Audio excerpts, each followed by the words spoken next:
들을 너희에게 증언하게 하였노라. 나는 다윗의 뿌리요 자손이니 곧 광명한 새벽 별이라 하시더라. 아멘. 오늘이 송년주일입니다. 우리가 이렇게 연말이면 세월의 바람을 실감하면서 인생의 덧없음을 뼈저리게 느끼게 됩니다. 인생 무상을 말하고 한 해가 참 빨리 지나간다고 체감하게 됩니다. 성경에 보면 인생을 풀과 같다, 아침 안개 같다, 밤의 한 경점 순간 같다, 이렇게 묘사를 합니다. 세월의 덧없음을 바라보면서 사람들이 보이는 반응은 크게 세 가지로 볼 수가 있는데, 첫째 반응은 허무감에 사로잡히는 거예요. 많은 사람들이 그토록 인생이 덧없는 것이고 무성한 것이라면 인생 자체가 헛되고 헛된 것이 아니더냐, 그렇게 탄식하는 거예요. 독일의 철학자 니체는 허무주의란 최고의 가치를 잃어버린 것이요, 목표를 잃어버린 것이요, 왜라고 하는 물음 앞에 답을 잃어버린 것이다, 이렇게 허무주의를 말하고 있는 겁니다. 한 중학교 선생님께 들은 말입니다. 전교 1등을 놓치지 않는 거의 올백을 맞는 수재 학생이 있었습니다. 이 아이는 중학교 때 벌써 대학생들이 읽는 철학책에 심취해 있었습니다. 그런 어느 날 체육 시간인데 100m 달리기를 한 거예요. 그래서 줄을 맞춰가지고 신호와 함께 100m를 향해 질주하는데 이 아이가 한 20m쯤 뛰어가더니 멈춰 서버리는 거예요. 그리고 바깥으로 나오는 거예요. 그래서 선생님이 황당해서 왜 그러냐, 끝까지 뛰어야지. 이 아이가 하는 말, 이렇게 땀 흘려 달려봤자 도대체 내가 달려야 하는 이유를 모르겠습니다, 그렇게 말하더라는 겁니다. 정말 많은 사람들이 덧없는 세월을 살아가면서 내가 살아야 할 이유를 몰라요. 인생의 의미를 찾지 못해요. 그래서 허무감에 사로잡혀요. 많은 사람들이 그래서 우울증을 앓게 되어지고 자살로 끝내는 사람들이 있습니다. 두 번째는 애써 외면해 버리는 것입니다. 덧없는 세월의 허무감이 밀려들지만 어차피 생각을 해봐도 나올 답이 없어요. 골치 아프게 생각하지 않겠다는 겁니다. 그리고 주어진 시간을 그저 즐겁게 즐기며 살겠다는 거예요. 황진이의 식구 가운데 이런 내용이 나옵니다. 청살리 벽계수야, 수의감을 자랑 마라. 일도 창해하면 돌아오기 어려우니 명월이 만공산하니 수여간들 어떠리. 물론 남녀의 애틋한 사랑을 그리는 노랫말입니다만은 문자들 해석해 보면 이렇습니다. 세월이 저 심신유곡 신냇물처럼 빨리 흐르고 한 번 지나가면 다시 돌아오지 못합니다. 그러니 골치 아프게 이 일 저 일 몰두하기보다 나와 이 밤을 즐기는 것이 어떻겠느냐, 그런 내용입니다. 정말 많은 사람들에 있어서 인생의 허무감을 도망치듯 피해 보려고 그럽니다. 그렇다고 잊을 수 있는 것이 아닌데 말입니다. 세 번째는 지혜롭게 극복하는 거예요. 덧없는 세월의 허무감이 밀려올 때 우리 그리스도인들의 말씀 속에서 지혜롭게 극복을 해야 돼요. 허무주의에 빠지는 것도 문제예요. 애써 모든 것을 회피하는 것도 성령이 주시는 삶의 태도가 아니란 말입니다. 보다 적극적으로 지혜롭게 이 밀려드는 허무감을 극복을 해야 되겠습니다. 어저께 우리 신년 첫 주일 예배인 것 같은데 벌써 오늘 마지막 송년주일입니다. 주일로 보면 온 이 한 해를 다 살았단 말입니다. 한 해를 살아온 만큼 살아온 결과가 좋게 남아야 되지 않겠습니까? 그러나 결과가 좋지 못한 사람들도 있습니다. 남기기는커녕 어려운 경제 사정으로 도로 까먹은 사람들이 있습니다. 본전을 까먹어요. 우리 성도들의 신앙생활에서 이런 일은 없어야 되겠습니다. 그러나 우리의 삶에서 이렇게 본전을 까먹는 일들이 많이 있거든요. 오늘의 내 모습에서 지난날처럼 주를 위해 충성하지 못한 부분을 발견하게 되고 자신의 부족을 주님 앞에 고백할 때가 있습니다. 마태복음 25장 27절에 그러면 내가 마땅히 내 돈을 취리하는 자들에게 두었다가 나로 돌아와서 내 본전과 별리를 받게 할 것이니라. 이것이 개역 개정판에는 원금과 이자를 받게 할 것이니라. 우리 모두가 잘 아는 성경 말씀이에요. 한 달란트 받은 종은 주인은 엄격한 사람이라.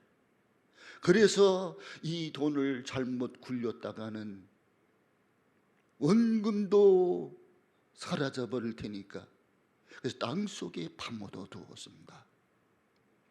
5달란트 받은 사람, 2달란트 받은 사람은 그것을 미천으로 열심히 사업했습니다. 그래서 5달란트를 남기고 2달란트를 더 남긴 거예요. 주인이 돌아왔습니다. 회계 결산할 때에 5달란트 남은 사람, 이 사람에게는 한 달 더 땅속에 파묻어 놓은 사람, 그 사람까지도 갖다가 보태주는 거예요. 그리고 1달란트 받은 사람, 땅속에 파묻어 놓은 사람에게는 책망을 하는 겁니다. 이 어리석은 자야, 내가 바깥 어두운 곳에 쫓겨나리라. 거기서 슬프게 이를 가고 울 것이다. 이렇게 말씀을 하는 거예요. 왜요? 내게 주신 그 본전을 어떻게 활용해서 이익을 남겨야 되는데 거기까지 생각이 못 미쳤더라면 은행에 맡겨서라도 이자를 받아야 될 것 아니더냐. 이 1달란트는요 엄청난 돈입니다. 작은 돈이 아니에요. 우리가 교회 교린들을 대상으로 5달란트, 2달란트, 1달란트 막 주니까 달란트가 가벼운 걸 아는데 아니에요. 엄청나게 큰 돈이에요. 우리 돈으로 말하면 1달란트가 몇 억이 되는 거예요. 그걸 땅속에 파묻어 놓는다고요. 주인은 엄격한 사람이니까. 주인이 왜 내게 맡겼습니까? 내가 맡아서 관리할 능력을 보고 맡긴 거예요. 그런데 그것을 땅속에 파묻어 두었다가 이자까지도 내지를 못하는 것을 책망하는 말씀이잖아요. 우리가 한 해를 살아오면서 얼마나 남겼는지 주님 앞에 회개 결산해 보아야 되는 거예요. 그런데 이 회개라는 말이 하나님의 말씀을 뜻하는 로고스입니다. 이 달란트 비유는 사실 돈 맡은 사람의 이야기가 아니라 하나님의 말씀을 맡은 나에게 하나님이 요구하신다는 거예요. 관리자이신 우리에게 주님이 요구한다는 거예요. 주이신 하나님이 우리 관리자에게 너는 무엇을 남겼느냐, 어떻게 활용했느냐, 그걸 묻고 계신다는 거예요. 오늘 말씀의 제목이 일한 대로 갚아주리라. 오늘 말씀의 본문은 그렇습니다. 우리 예수님이 재림하셔서 성도들을 모으신다는 거예요. 그리고 결산하신다는 거예요. 그리고 상을 베푸신다는 겁니다. 각 사람에게 주시겠다는 거예요. 다시 말하면 개인 시상입니다. 단체 시상이 아니에요. 우리 교회가 잘했다 할지라도 우리 교회가 단체로 모든 성도들이 같은 상을 받을 것이 아니라는 거예요. 우리 교회가 못했다 할지라도 모든 사람들에게 단체로 그 상을 못 받는다는 이야기가 아닙니다. 각 사람에게 그가 일한 대로 갚아주리라. 각 사람에게. 우리는 하나님 앞에 단독자로 서 있습니다. 하나님은 창조주이요, 우리는 관리자입니다. 하나님 앞에 우리는 1대1로 서 있는 거예요. 주님께서 우리 각 사람에게 결산하여 그거야 일한 대로 갚아주리라, 이렇게 말씀하잖아요. 여기 갚아주리라, 이 아포디돔이, 이 말은 보상하다, 돌려주다, 팔다, 갚다는 의미예요. 곧 의무나 기대, 맹세, 심판을 이루기 위해 주거나 행하는 것을 말합니다. 여기 오늘 본문에서 심판 때에 이 관계된 것으로서 보상과 형벌을 주는 것을 말합니다. 다시 말하면 각 사람에게 그가 일한 대로 갚아주리라. 충성한 자들에게는 착하고 충성된 정화, 칭찬과 상급과 멸관이 있다는 거예요. 악하고 게으른 사람들에게는 책망의 벌이 있다는 겁니다. 영생과 영벌로 나눠지는 것. 오늘 이 본문의 말씀을 가지고 속히 와서 갚아주리라, 각 사람이 갚아주리라, 일한 대로 갚아주리라, 이 세 부분으로 나누어 살펴보려고 그래요. 첫 번째는 속히 와서 갚아주리라. 우리 한번 따라서 속히 와서 갚아주리라. 오늘 말씀 12절 같이 한번 읽어보겠습니다. 12절 말씀, 보라 내가 속히 오리니 내가 줄 상이 있어 각 사람이 그때 행한 대로 갚아주리라. 여기 내가 속히 오리니, 엘코마이 오리니, 이 오다 가다 나타나다 그런 뜻입니다. 하나님께서는 우리에게 오시는 거예요. 우리 편에서는 하나님께로 가는 겁니다. 이게 하나님은 찾아오시고 우리는 하나님 앞에 응답하는 것. 예수님은 메시아로 이 땅에 오셨습니다. 다시 말해서 자기 백성을 저희 죄에서 구원하러 오셨습니다. 천국 복음을 전파하러 오셨습니다. 율법을 완성하러 오셨습니다. 죄인을 불러 회개시켜 오셨습니다. 잃어버린 자를 찾아 구원하러 오셨습니다. 또한 땅에 불을 지르러 오셨고요, 세상에 평화가 아닌 검을 주려고 왔다고 했습니다. 마가복음 1장 38절에는 이르시되 우리가 다른 가까운 마을도 가자, 거기서 또 전도하리니 내가 이를 위하여 왔노라 말씀하잖아요. 죄인을 구하러 오신 예수님, 죄신의 죄를 대신하여 십자가에 대성물로 내어주신 예수님, 그 예수님께 우리 죄인들은 찾아가야 됩니다. 예수님 편에서는 죄인을 찾아오셨고 자신을 속죄로 내어주셨지만 우리는 그 은혜를 받아들여야 되는 거예요. 그리고 은혜의 자리 앞에 나아가야 되는 겁니다. 그래서 이 엘코마이라는 단어를 쓰고 있는데, 하나님은 영광을 버리고 이 땅에 오신 거고 우리는 회개하고 주님을 찾아가는 것이고, 그래서 만나지는 거예요. 주님이 찾아오심에 대해서 내가 응답을 해야 돼. 마음문을 열어야 돼. 예수님을 내 마음속에 모셔야만 주님을 만나게 되는 거예요.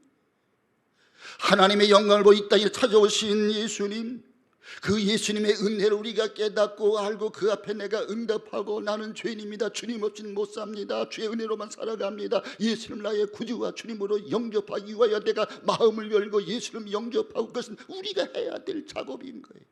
물론 그것조차도 하나님의 은혜입니다마는 우리는 예수님을 영접해야 되고 찾아가야 되는, 은혜의 자리로 나아가야 되는 겁니다. 그러니까 하나님 우리에게로 찾아오심이요, 우리는 예수님께로 찾아가는 것입니다. 얼마나 예수님께 더 가까이 갔느냐가 중요해요. 보라 내가 속히 오리라. 여기 우리 엘코마이 이 관계되는 말씀은 하나님 나라의 도래와 심판을 말씀하는 거예요.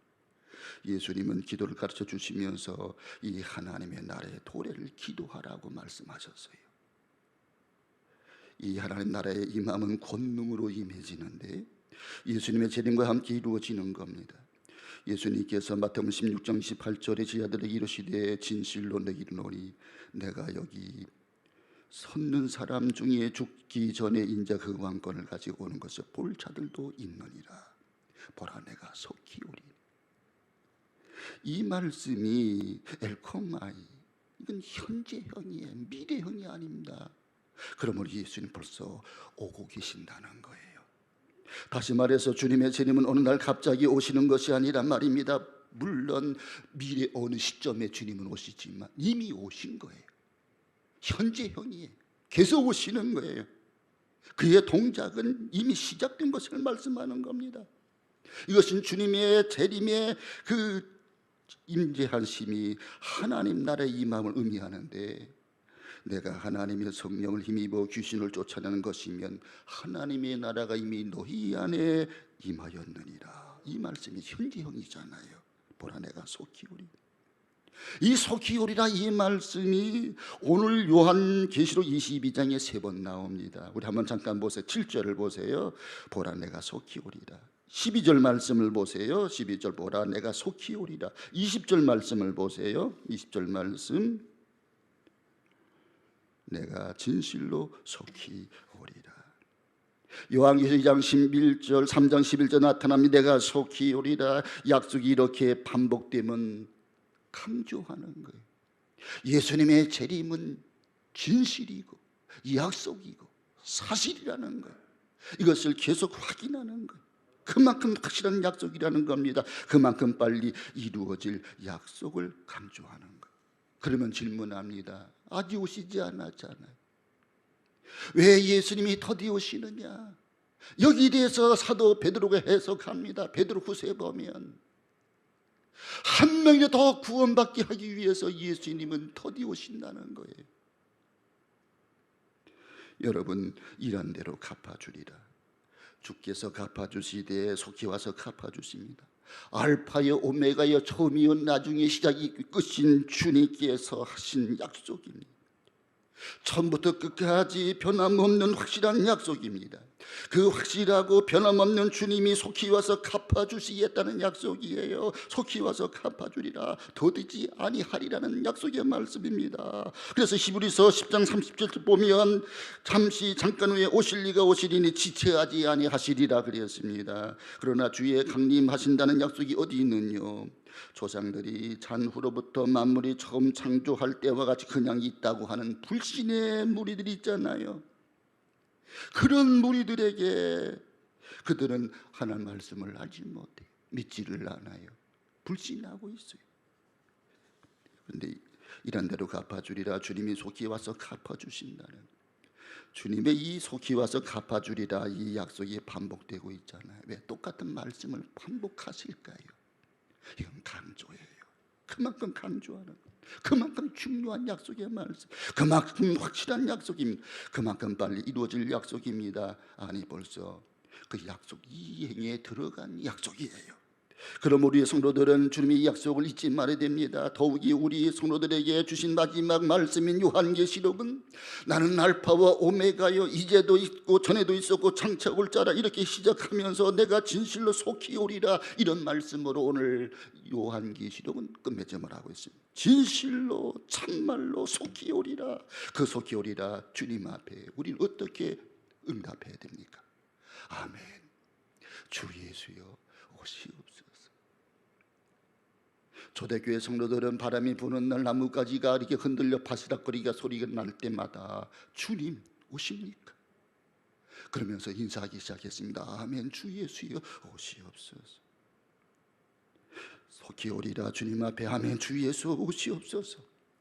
우리 이 한 해를 결산해 봐야 돼요. 모든 것의 주인은 하나님이에요. 우리는 관리자예요. 맡았어요. 형직이에요. 그럼 우리가 주님 앞에 섰을 때 결산할 거예요. 주님께 결산권이 있어요. 조사권이 있습니다. 회수권이 있습니다. 모든 것의 주인은 주님이에요. 우린 관리자예요. 우리의 생명도 건강도 시간도 재능도 물질 다 주님이 주신 거고 우리 받은 거고, 받은 것을 가지고 활용하다가 주님 오면 주님 앞에 우리가 내놔야 돼요. 결산해야 돼요. 그때 어여시 주 앞에 설 수 있는 우리 모두가 되시기를 바랍니다. 두 번째는 각 사람에게 갚아주리라. 오늘 말씀 12절 다시 한번 읽겠습니다. 12절 말씀 보라 내가 속히 오리니 내가 줄 상이 내게 있어 각 사람에게 그가 행한 대로 갚아주리라. 여기 각 사람에게 갚아주리라.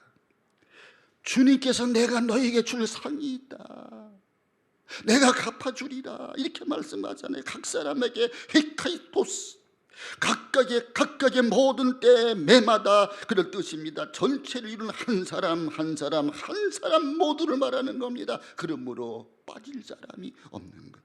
다시 말해서 우리 성도들이 최소한 예수님 앞에 가면 받을 상급이 있단 말이에요. 어떤 사람에게는 영화의 면류관을 씌워줄 것이고, 어떤 사람에게는 영광의 면류관을 씌워주실 것이고, 어떤 사람에게는 생명의 면류관을 씌워줄 겁니다. 잘하였도다 착하고 충성된 종들아, 내가 너에게 줄 상이 있어 내가 갚아주리라. 여기 각 사람에게 헤카스토스, 이것은 전체를 말하지 않아요.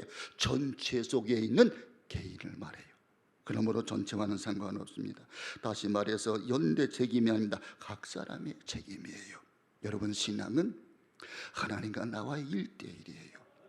물론 우리 부모님을 통해서 내가 예수를 영접할 수는 있어요. 부모님 나를 도와줄 수는 있어요. 그러나 부모 때문에 내가 구원받는 건 아니라 그 말이에요.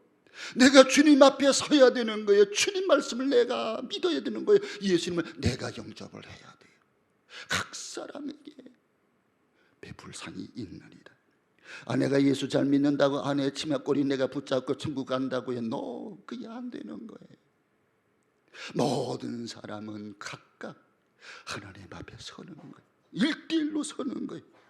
에스겔서 14장 10절에 보면 비록 노아, 다니엘, 욥이 거기 있을지라도 나의 삶을 두고 맹세하노니 그들의 자녀도 건지지 못하고 자기의 의로 자기의 생명만 건지리라. 나 주 여호와의 말이라 하시더라. 자기의 의로 자기의 생명만 건지리라. 내 생명만 건지는 거예요. 자기의 의로 자기의 생명만 건질 수 있다 그 말입니다. 다른 사람에게 영향은 줄 수 없다 그 말이에요. 비록 자식이라 할지라도 그 부모가 구원에 관한 한 어떤 도움을 내가 줄 수는 없는 거예요. 오직 각 사람이 자기의 의로 자기만 구원을 받는 겁니다. 자기의 의로 자기가 예수님을 자기 마음의 구주와 주님으로 영접을 해야 돼요. 가톨릭과 같이 남이 대신해 줄 수 있는 부분이 전혀 없다 그 말입니다. 로마서 14장 12절에 이러므로 우리 각인이 자기 일을 하나님 앞에 짓고 하리라. 우리가 다 하나님 심판대 앞에 선다고 했습니다. 그래서 우리 각 사람이 자기를 하나님 앞에 짓고 하리라. 그러면 남의 일에 간섭하지도 말고 살아도 주를 위해 살고 죽어도 주를 위해 죽으리라고 했습니다. 그 사나 죽으나 주를 위해 산 나의 삶을 심판하고 상벌을 주신다는 거예요. 마지막 세 번째 말씀은 이런 대로 갚아주리라. 우리 한번 따라 이런 대로 갚아주리라. 내가 속히 와서 각 사람에게 갚아주리라. 각 사람이라고 했습니다. 남의 덕을 볼 수도 없고 손해를 볼 수도 없습니다. 우리 성도들 각자가 하나님의 심판대 앞에 서서 자기 행한 일을 짓고 하리라. 그 하나님의 심판대에서 노아, 다니엘, 욥과 같은 의인들도 자기 자식들에게 전혀 도움을 줄 수 없었단 말이에요. 하물며 우리들이겠습니까? 우리 한국 사람들은 자기 자식들에 대한 사랑이 지극해요. 특별합니다. 자기 자식을 위해서라면 못할 일도 하는 것이 우리나라 부모들입니다. 그러나 하나님 앞에서는 그 자식을 위한 그 사랑이 통하지 않습니다. 아무리 자식 사랑이 극진해도 하나님 앞에서는 대신할 수가 없는 거예요. 그 자식이 예수를 믿어야만 되는 거예요. 물론 우리가 살아있을 때 그 자식의 영적 교훈을 모범을 통해서 그 자식을 주께로 인도할 수는 있지. 간접 도움을 줄 수가 있어요. 그러나 직접 도움은 안 됩니다. 그 자식이 예수님을 영접을 해야 돼요. 그 자식이 주님 앞에 나와야 돼요. 그 자식이 하나님 앞에 서야만 되는 겁니다. 간접 도움을 줄 수 있을지 몰라도 직접 내 믿음 때문에 내 자식이 구원받는다는 이야기가 아닙니다. 그래서 우리가 살아있을 때 서로 돌아보아 그리고 모범을 보여서 한 사람도 나고자가 없도록 도와야 됩니다. 서로 붙들어주고 이렇게 세워주고 격려해주고 도와줘야 됩니다.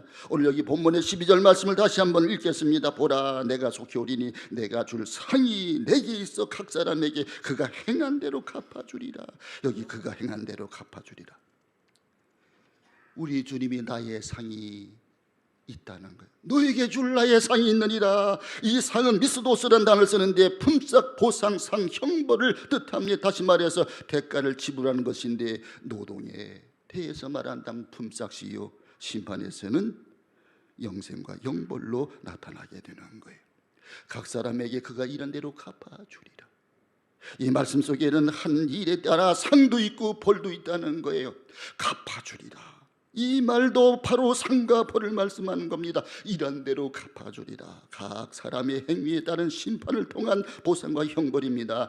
성경 전체에 흐르는 사상을 보면 사도들과 선지자를 통해서 계속해 들려주는 하나님의 말씀이잖아요. 욥기서 34장 11절에 사람의 일을 따라 보응하사 각각 그 행위대로 알게 하신다. 시편 62편 12절에 주여 인자함도 주께 속하여 싸우니 주께서 각 사람 행한 대로 갚으심이니이다. 그러나 너의 이르기를 주의 길이 공평치 않다 하는도다. 이스라엘 족속아 내가 너에게 각기 행한 대로 심판하리. 인자가 아버지 영광으로 천들과 함께 오리니 그때 각 사람의 행한 대로 갚으시리라. 심는 이와 물주는 이가 일반이나 각각 자기 일한 대로 자기의 상을 받으리라. 자기가 일한 대로 상을 받으리라. 물론 어떤 사람은요 물을 주고 어떤 사람 씨를 뿌리고요 가꾸는 사람이 있고 우리 역할이 달라. 다만 우리가 할 수 있는 것은 최선을 다하는 거예요. 그러면 자라나게 하시는 분, 상 주시는 분은 하나님이시라 그 말입니다. 또 내가 사망으로 그의 자녀를 죽이리니 모든 교회가 나는 사람의 뜻과 마음을 살피는 자인 줄 알지다. 내가 너희 각 사람의 행위대로 갚아주리라고 했습니다. 모든 각 사람의 행위에 따라 상벌을 주신다는 것. 내가 너에게 줄 상이 있어. 주님 우리에게 상 주시기를 원해요. 우리가 하나님께 믿음 나아가기를 원하십니다. 히브리서 11장 6절에 보면 하나님께 나아가는 자는 반드시 그가 계신 것과 자기를 찾는 자들에게 상 주실 줄을 믿으라고 그랬습니다. 말씀을 세상을 창조하신 그를 믿는 것이 믿음이라고 했어요. 하나님의 살아계심을 믿는 것이 믿음이라고 그랬어요. 그리고 하나님께 믿음으로 나아가는 사람들에게 상 주심을 믿는 것이 믿음이라고 했습니다. 이 믿음을 가지고 각자 주님 앞에 서는 거예요. 그때 우리가 오롯이 서야 될 줄로 믿습니다. 자, 그러면 성경에 나타난 상 받을 일들이 무엇인지 우리 요한계시록 보면 하나님을 경외하는 자들에게 상 주신다 그랬어요. 요한계시록 11장 18절에 보면 이방인들이 분노하며 주의 진노가 임하여 죽은 자를 심판하시며 종 선지자들과 성도들과 물은 때 소리하고 주의 이름을 경외하는 자들에게 상 주시며 주의 이름을 경외하는 자들에게 상 주신다. 경외, 하나님을 존경하고 사랑하고 따라가는 걸 말해.